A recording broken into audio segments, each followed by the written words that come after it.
Hey again, this is a little rundown of some camping backpacking stoves that I've used over the years.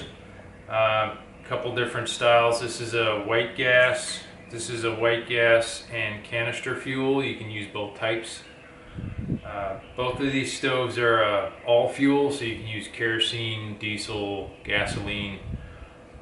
This one is a little bit easier because it's the same jet for everything. There's just a little switch on here. You can change it from liquid fuel to gas, these type of canisters. These are great if you're going to travel international and you have no idea what kind of fuel you're going to get or what you can get. So you can burn gas, diesel, aviation fuel, etc. This one is a little bit kind of a hybrid because you can use the canister fuel, which I kind of like. This is a pocket rocket or a micro rocket. If you're just doing boil in a bag meals and you just need to boil water and pour it in your mountain house meal, this thing is great. Super quick, really light. This is a Jetboil. This is a all-in-one system. It all packs inside of itself. It's kind of a neat concept. This one actually, I found this little extra ring thing on here, which you can use a regular pot on top of it, which is kind of handy. This is a newer stove. It's a Jetboil Minimo. It's got a bigger diaphragm valve rather than a needle valve, which gives you a finer control over your flame, so you can go from a simmer to a full boil. And it's got a newer short wide pot, which is the same outer diameter as the big Jetboil Sumo. This one's great if you just need to boil a butt ton of water or you're melting snow. This is great for melting snow. Not great for low temperatures because these canisters don't work all that well much below 20 degrees or so. But this thing is kind of cool, and you can put this burner on here and use your own pot. So it's kind of versatile. I like the short wide pot on this one. It's kind of neat. Although this one, all packed up with all its goodies and the little stand and this little extra burner thing, weighs exactly the same as this stove without the fuel bottle. So if you're going to run canister gas, you can just, I like this one because it has a great simmer control. It's pretty durable, a little bit bulletproof. This one's kind of wobbly and dinky, and then by the time you put a pot up on top, it's a little tippy. So I don't like it that much, but it's great for, you know, a 1-2 day trip. Some people through hike with it. It's fine. If you're just boiling water, any one of these three will do you just fine.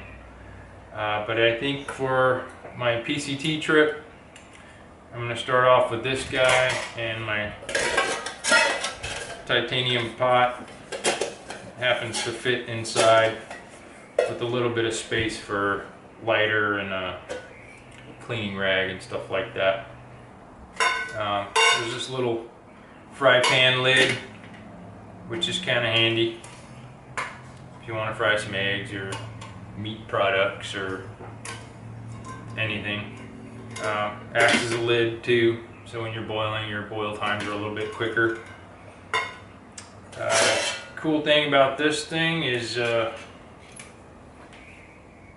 like how stable it is. I mean, these two are just rock solid. These are all just a little bit more fragile. Drawbacks with this on the white gas are you have to screw the bottle on there and all that, and you do have to prime it. So you have this yellowish flame for a little while when it's heating up the vapor tube, and then it switches to a blue flame. They are loud. They're like incredibly loud. This one's a little bit louder than the Brunton, the Dragonfly. This one's reliable. I mean, this is literally the only pump I've had on it. I've replaced the seals a few times, but it's easy to field maintain if you have the little maintenance kit, and works great. It's just heavy, so on a through hike it may not be your best option. But if you're cooking with a large group on a weekend trip or 4 or 5 day trip, that thing's awesome. This little support deal that clips in there, it's I don't even know if they make it anymore, but it's just a little Lexan and aluminum thingy, and you can put the bottle in here and it straps it down. So it's kind of a great stove for winter because it stays flat, and even if it melts a little bit, the whole stove's not gonna dive into the snow, into that little water puddle you just made. Works great. You can put a windscreen around it, no problem, because the burner is separated from the canister. Same thing with this one, just put the windscreen around it. Works great in high wind areas. It's a little loud, I'll admit, but I really like cooking on this thing, and the pot stand is rock solid. So you can use a giant plate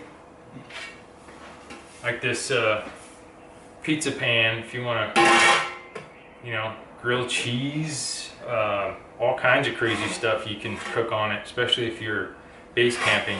And it's pretty solid. You can put a bunch of crap on there, food and whatnot, and it's not gonna fall down. Now, if I did that on one of these guys, it's gonna be pretty tippy. Let me try.